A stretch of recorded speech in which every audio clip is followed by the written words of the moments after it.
Diyos maray na hapon, matindog po ang gabo sa pagbuon kan sa tuyang nobenaryo.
In the name of the Father, and of the Son, of the Holy Spirit. Amen. The Lord is the strength of his people, the saving refuge of his anointed. Save your people, O Lord, and bless your inheritance. Hear, O Lord, the Son of my call. Be my helper. Do not forsake me, O God, my Savior. Who made heaven and earth.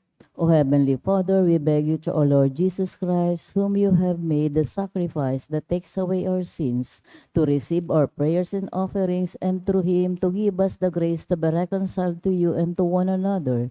Then, being at peace with you and each other, we may be able to offer sacrifices of praise with his holy apostle, Saint Thaddeus, before your altar in heaven above.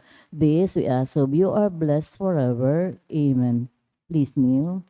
Most Holy Apostle Saint Thaddeus, faithful servant and friend of Jesus, the name of the traitor who delivered your beloved Master into the hands of his enemies, has caused you to be forgotten by many, but the Church honors and invokes universally as a patron of the hopeless cases and of things despaired of. Make use, I implore you, of that particular privilege accorded to you, to bring visible and speedy help where help is almost despaired of. Come to my assistance in this great need, that I may receive the consolation and succor of heaven in all my necessities, tribulations, and sufferings, and that I may bless God in all the saints throughout eternity. I promise you, O blessed Jude, to be ever mindful of this great favor, and I will never cease to honor you as my special and powerful patron, and to do all in all my power to encourage devotion to you and love of Jesus Christ our Lord. Amen. O glorious Saint Jude, so dear to Jesus, who gave you the power to do miracles for the benefit of mankind, offer my prayers to the giver of all good, and if it is will, help me to obtain from his kindness and mercy what I'm asking to your powerful intercessions. Intercessions, Lord Jesus, you manifest your presence, person, and power in your saint. To Saint Jude, you show your love and kindness toward all. Hear our prayer as we honor you in Saint Jude. Help those who are poor, who have no food or homes, who seek work. Hear our prayer as we honor you in Saint Jude. Heal the sick and depressed. Let the lonely know the comfort of your love, as is all in need of your mercy. Hear our prayer as we honor you in Saint Jude. Show your continuing love to our friends and benefactors and to those who join with us in these prayers. Hear our prayer as we honor you in Saint Jude. Console and comfort the sinner and the forgotten, those dying at this moment, and grant eternal rest to our beloved dead. Hear our prayer as we honor you in Saint Jude. O glorious Apostle, Saint Jude Thaddeus, true relative of Jesus and Mary, I praise and thank God for all the graces He has bestowed upon you. I humbly prostrate before you. I implore you to gaze upon me with compassion. Despise not my poor prayers. Let not my trust be confounded. To you God has given the privilege of aiding mankind in the most desperate cases. Come to my aid that I may praise the mercies of God. All my life I will be grateful devotee until I can thank you in heaven. Amen. Saint Jude, comforter of the sorrowing and wretched of sinners. With confidence we invoke you. Saint Jude, special patron in hopeless cases. Aid us in our distress. Saint Jude, friend of our Savior. Show us the face of Jesus and we shall be saved. Saint Jude, pray for us. And for all who invoke your aid. Oratio Emperata. Amang makakamhan, iniitaas mi ang samong mga puso. Sa pagpapasalamat, hulikan mga ngalasan kan sa imong nilalang. Hulikan sa imong pangataman, sa pagtaumokan sa mga pangaipudigdi sa daga, asin hulikan sa imong kadunongan, na nagaantabay kan lakaw kan bilog na kinaban. Inaako mi na nagkasala kami sa imo asin sa kapalibutan. Day kami naging marhay na paraataman kan sa imong nilalang. Day minasabotan asin nautoban sa imong kabutan na atamanon an kinaban. An kapalibutan nagsasakit, hulikan sa mong mga salanggibo. Asin ngunya na mamate ang bina ang padusang balik kan sa mong pag-abuso asin kapabayaan. Padagos ang labi-labing pag-init kan kinaban. Huli ka ini naglalawig ang tig-initan. Nagdadakol asin nagkukusog ang mga bagyo. Uran, baha, pagtukang bulkan na siniba pang manatural na kalamidad, dai kaming mabibirikan kundi ika mamumuto na Ama. Sa imo kami nahaganin kapatawaran kan sa mga kasalan. Ilikay mo kami ang samong mga namumutan asin mga pagrogaring sa peligro nin mga kalamidad, natural man o kagibuhan nin tao. Antabayan mo kami magtalubo na maging mga responsableng para ataman kan sa imong nilalang. Asin mga matinabang na para surugan kapang nangangaipo, huli kay Kristo sa mong kagurangnan. Amen. Nuestra Señora de Salvación. Ipamibi mo kami. Nuestra Señora de Salvación. Ipamibi mo kami. Nuestra Señora de Salvación. Ipamibi mo kami. San Judas Tadeo. Ipamibi mo kami. Sa ngarang ka na ma, pati ng aki, pati kang Espiritu Santo. Amen. Mato ka na pa.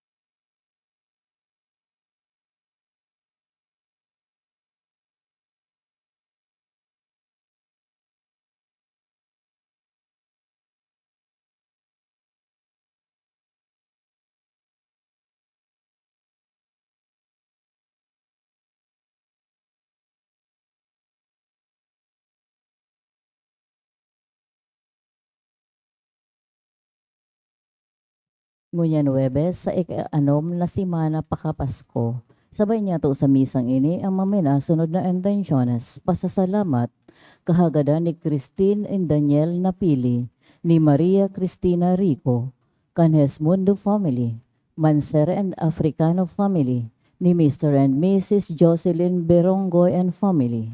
Espesyal na intensyon kahagadan for continuous healing of May Joan Hesmundo by Hesmundo family. Kahagadan man ni Xavier, guidance to pass the interview at US Embassy by an anonymous.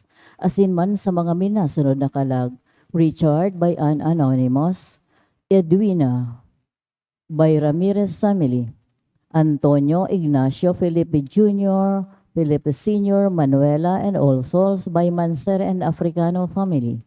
Policarpio, Diosdado, Nilo, Omar, Sian, Magnolia by Lorino and Marceliana family. Asinman sa kabus na kalag sa purgatorio.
Matindog na po ang gabo sa pagbuan.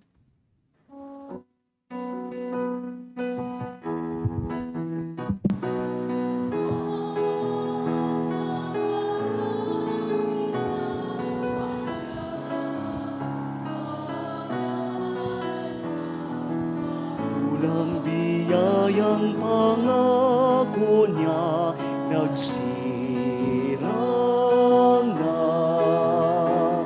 Dakulang biyayang pangako niya, nagsirang na. Sa ngaran ka nama, kanaki, asing kan Espiritu Santo, Amen. an kagurangnan, mapas sa indo. Asin sa imong espiritu. An.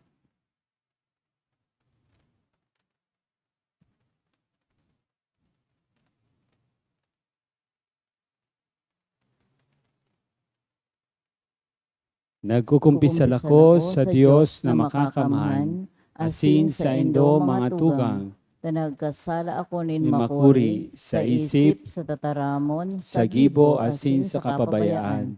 Sala ko, makuri sala ko.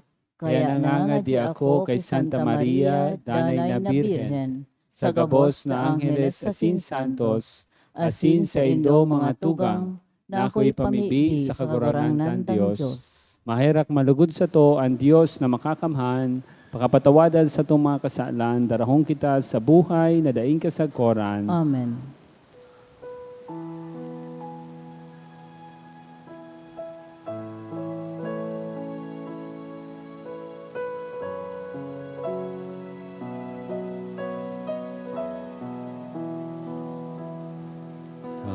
Kagurangan, maheraka. Kagurangan, maheraka. Kristo, maheraka. Kristo, maheraka. Kagurangan, maheraka. Kagurangan, maheraka. Mamibi kita. O Diyos, nahuli sa mga palada na apostoles, nagtugot na kami magmidbid kan sa imong ngaran, huli kan mga pamibi ni San Judas Tadeo.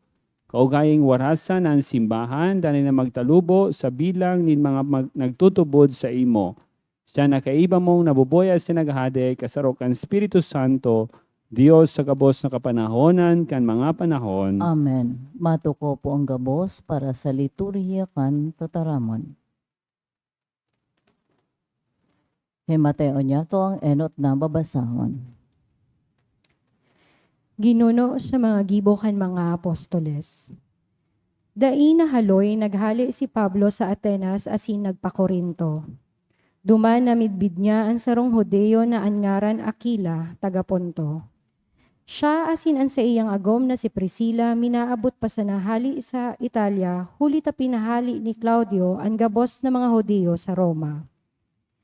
Dinalaw sinda ni Pablo asin kan mahiling na sinda paragibong tolda arog sa iya. Nakisakat siya sa inda asin patarabang-tabang sinda. Lambang Sabado sa sinagoga, nakikipag-olay siya sa paghihinguan na madara sa pagtubod ang mga Hodeo asin mga Griego. Kan si Silas asin Timoteo nag-abot na hali sa Macedonia, ang bilog na panahon idinulot ni Pablo sa pagtukdo. Pagpaliwanag sa mga Hodeo na si Jesus iyo ang Mesiyas. Hulita siya kinalaban ninda asin pinaulog-ulog. Pinalpag ni Pablo ang alpog sa iyang gubing danga nagsabi sa inda, "Bahala kamo sa anuman na mangyari sa indo, dai akong sala. Puon ngunyan maduman ako sa mga pagano." Dangan luminuwa sa sinagoga asin nagdago sa kataid na harong, sa diri nin sarong para samba sa Diyos na angaran Tisio Justo. Si Crispo, presidente kan sinagoga, asin ang bilog niyang pamilya, nagtubod sa kagurangnan. Siring man iba pang dakol na mga taga-Korinto na naghinanyog, nagtubod, asin nagpabunyag. An tataramon kan kagurangnan. Salamat sa Diyos. Anto mong kamot, iyo ang nagligtas sako, O Diyos. Anto umong kamot, iyo ang nagligtas ako, O Diyos. Pinapasalamatan ta ka kagurangnan sa bilog kong puso. Sa atubang nin kaanghelesan, aawiton ko ang sa imong kaumawan. Masamba ako sa imong banal na simbahan. Papasalamatan ko ang sa imong banal na ngaran. Anto umong kamot, iyo ang nagligtas ako, O Diyos. Huli kan sa imong pagkaherak asin pagkamuot, pinaurog mo sa gabos ang sa imong ngaran asin tipan. Sa aldaw na ako nag-apod, sinimbag mo ako, asin pinakusog mo ang sakong kalag. Anto umong kamot, iyo ang nagligtas ako, O Diyos. Anto mong kamot, iyo ang maligtas ako, tatapuson mo ang pinunan mo sako. Ang sa imong pagkamuot kagurangnan, nagdadanay sagkod paman. De imo pabayaan, O Diyos, ang lalangin sa imong kamot. Anto umong kamot, iyo ang nagligtas ako, O Diyos. Ang pagrukyaw kan Santo Ebanghelyo.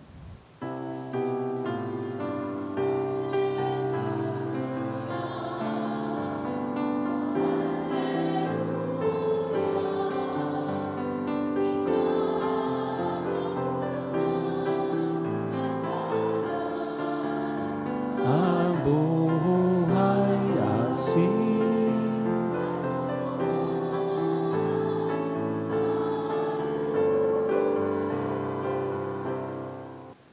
Ang kagurangnan mapas sa Indo. Asin sa imong espiritu. Pagbasa kan Ebanghelyo na sinurat ni San Juan. Kamurawayan sa imo kagurangnan.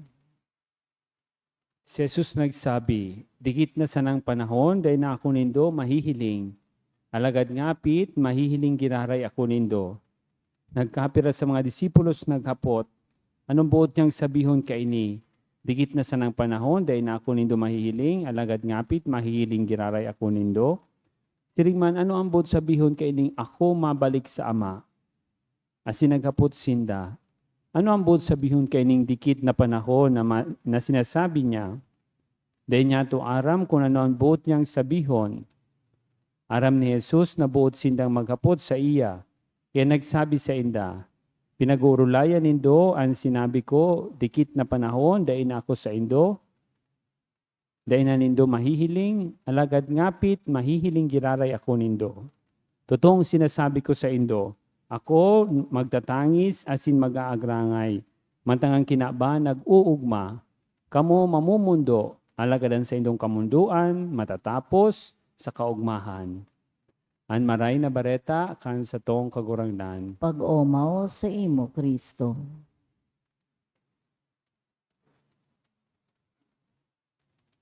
Mga tugang, yaong pa po kita sa Easter season. So ginigirumdum niya to na si Jesus, pagkagadan, nabuhay liwat. Asindanay na nagpapahiling duman sa mga disipulos na siya buhay liwat, body, inahiling susayang kamot, nakaputan ni Tomas, pati susayang girod, nagpahiling siya sa kadakol na tawo. Alagad sabi ni Jesus, kay puhan niya ng magsakat. Pero bago siya magsakat, iwawalat niya ang Espiritu Santo, tanganing maging sa tuyang paraklito. Mga tugang, sisay po digdi sa indo nakahiling na kay Jesus na hawak niya, nahiling pa po ba nindo? Ha? Nahiling pa po ba nindo? Daina. Ining yaong digdi, those are merely images. Bako man po talaga iyan si Jesus. Si Jesus suminakat na sa langit. They are representations. Kaya di man pwedeng pagsambahon ining mga imahenes na ini. Pero di man pwedeng itarapok nindo yan para sa nindo yan. Di man pwede. Kasi siyempre, igwang manggirari kita nin pagrespeto. Pero ang winalat ni Jesus, ang Espiritu Santo, iyo iyan ang minasangkob sa laogkan simbahan. Iyo iyan ang minibidbid niya to na naghihiro sa laogkan simbahan. Iyo minibidbid niya to na iyo ang nag-ordinar sa satuyang obispo, asin ang nag-ordinar sa mo mga padi sa paagikan Espiritu Santo. Mga tugang, diit ang nagdidibusyon, I don't know kung igwaligdi, sa Espiritu Santo. Alagad, daita sa naaram, nakadakol ang nangangadji sa Espiritu Santo, urog na kun matik nin exam. Matik ngayon ako ning exam. Ano pa ngayon, mga ngayon sa Espiritu Santo. Igwaning the famous na prayer, sabi naman, Come Holy Spirit, fill the hearts of thy faithful, and enkindle in them the fire of your love. Ikaw mong bagaso, kantang, Come Holy Spirit, we need you. So every time we pray, we ask for the presence of the Holy Spirit. Tayo mananggad yan ang Espiritu Santo, pinapamati ang presensya ni Kristo. Si Kristo na suminakat na sa langit, yaon sa to, ninhulit ang Espiritu Santo, yun naghihiro kan sa tong mga puso. Ang Espiritu Santo yun nagpapamati kan presensya nin mahal na Diyos. Sabi kan Ebanghelyo, di imingin na sasabutan niya ang tigtataram ni Jesus. Di imingin na sasabutan niya ang Ebanghelyo. Kung di ito nasasabutan, pwede, posible. Ang hagad taawang kita ning malinaw na isip kan Espiritu Santo. Tanganing lugod masabutan ta. Sabi ni Jesus sa mga disipulos, ngunyan, dainin do masasabutan. Alagad ngapit, sa paagi kan Espiritu Santo, lugod masabutan nindo. Pangduwa, so ang Espiritu Santo, nagtatao sa to ning linaw nin isip. Nagtatao sa to ning pagkasabot. Pangduwa, ang Espiritu Santo, nagtatao sa to nin kusog. He is the giver of life.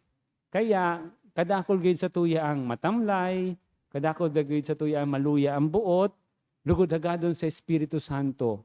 Napakusugon kita, tawan kita ning paglaom, tawan kita ning pagsarig kay Jesus. Agano to sa Espiritu Santo, na manungpungan taan sa tong kagurangnan.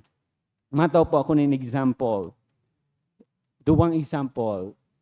Hindi sa na po kung nag-attender ka mo kang the Grand Marian Inang Magayon Procession. Hindi sa na kung nag-attender ka mo. Kung nag-attender ka mo, nahiling nindo, may mga tao, dakulon sa tao, igwang nangangaradji. Tapos nahiling nindo sa imahe ni Mama Mary.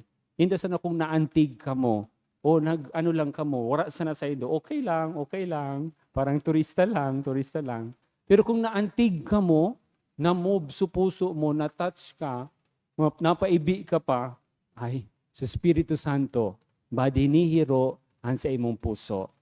Another example, yaong kasalaog kan harong, inugakan ka, sabi sa imo kang inugakan ka magsimba, ta Domingo, pero garo nagduwa-duwa ka. Tapos, sabi, masimba na lang lugod ngayon ako. Paglawag mo sa simbahan, namati mo, aircon sa simbahan, malipot. O baka sa Espiritu Santo na ito, puumpasa na pinamati na sa imo, tranquilo digdi, masiram digdi, magayon digdi. Pagkatapos nadog mo supadi, garo nga si Jesus Christ. Tapos naantig sa puso mo. And then you realize, magayonon sa experience ko. Salamat sa Diyos. The Holy Spirit is touching you. Sana, magkaigwamang kamo nin eksperyensya nin Espiritu Santo. Si Jesus, dai kita binayaan. Winalad sa to ang Espiritu Santo, tanindanay ta siyang midbidon, masabotan, asindanay kitang matawan nin buhay.